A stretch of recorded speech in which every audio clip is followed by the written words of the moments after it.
Joining me now from London is political correspondent for the Jewish Chronicle, Lauren Bell Cross. Lauren, thank you so much for joining us. Let's start with UK politics. 6 candidates have now put their hand up to become Tory leader. Kemi Badenoch, the latest. Now, she's pledging a complete renewal of the party. How do you see this playing out? Who is actually in with a chance here? Well, thank you for having me. Yeah, as you say, there's 6 candidates. So Kemi Badenoch, I think, is the bookmakers' favourites. Other candidates also include James Cleverly, the former Foreign Secretary and Home Secretary, Priti Patel, another former Home Secretary, Robert Jenrick, the former Immigration Minister who resigned over the government's controversial Rwanda legislation. He said it didn't go far enough. Former Work and Pension Secretary Mel Stride and the former Security Minister Tom Tugendhat. Um, in terms of this is going to be quite a long contest. So they've got basically from now until the 2nd of November to whittle down the candidates. I think by about October, they're going to whittle it down to 2 candidates who will then go through to the full ballot of Conservative Party members. But up until that point, it's up to the Parliamentary Party. And there's around just over 120 odd Conservative MPs still hanging around because of the scale of their defeat at the last general election. So it's going to be very interesting to see how those MPs, Conservative MPs, whittle it down and allow the members the final say. So even though Kemi Badenoch might be the favourite, it'll be interesting to see how much support she has within the Conservative Parliamentary Party and whether she's going to be able to maintain that throughout going forward to eventually get to the members. And the BBC has been condemned for its reporting of the weekend's deadly Hezbollah rocket attack in the Golan Heights. The BBC's article about the attack was headlined 11 dead in rocket attack on Israeli-occupied Golan. Lauren, the headline, which was altered after a few hours, did not refer to Hezbollah, the Druze community, or that the rocket struck children playing football. Why is the BBC trying to conceal the key facts? I mean, I wish I could say it was just the BBC, but I think much of the international media's coverage of this horrific incident has just been absolutely outrageous. One news outlet described Hezbollah as the partners of the Lebanese government rather than an Iranian proxy militia, which is holding the country of Lebanon effectively hostage. It also went on to describe Israeli lust for vengeance. Similarly, the front page of the Washington Post had something like about a strike in in southern Israel, and Israel strikes Lebanon, rather than a depiction of what went on, which is a Hezbollah missile killed 12 children playing football. I mean, it's absolutely scandalous. This is the same BBC that has refused to, in the past, call Hamas a terrorist organization, even though it is a prescribed terrorist organization by the UK government. I Mm. don't recall them having similar difficulties when it came to ISIS, for example.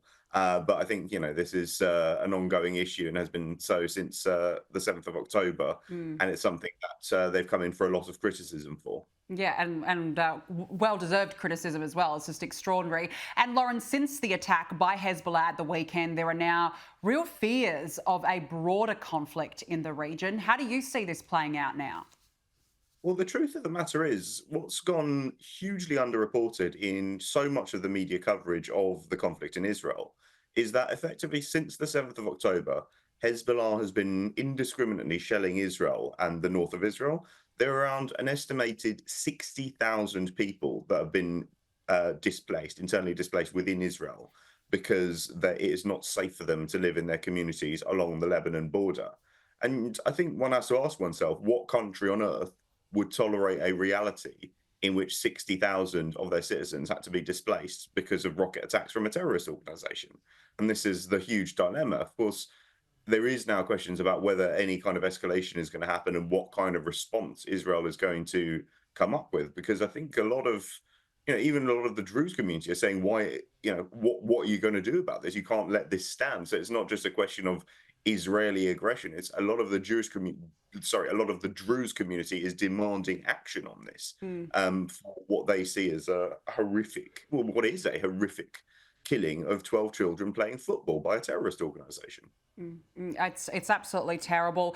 Now, I want to get your thoughts on this. A judo competitor representing Tajikistan in the Olympics has refused to shake his Israeli opponent's hand and instead said Allahu Akbar. Lauren, what happened to the spirit of the Games being about good sportsmanship?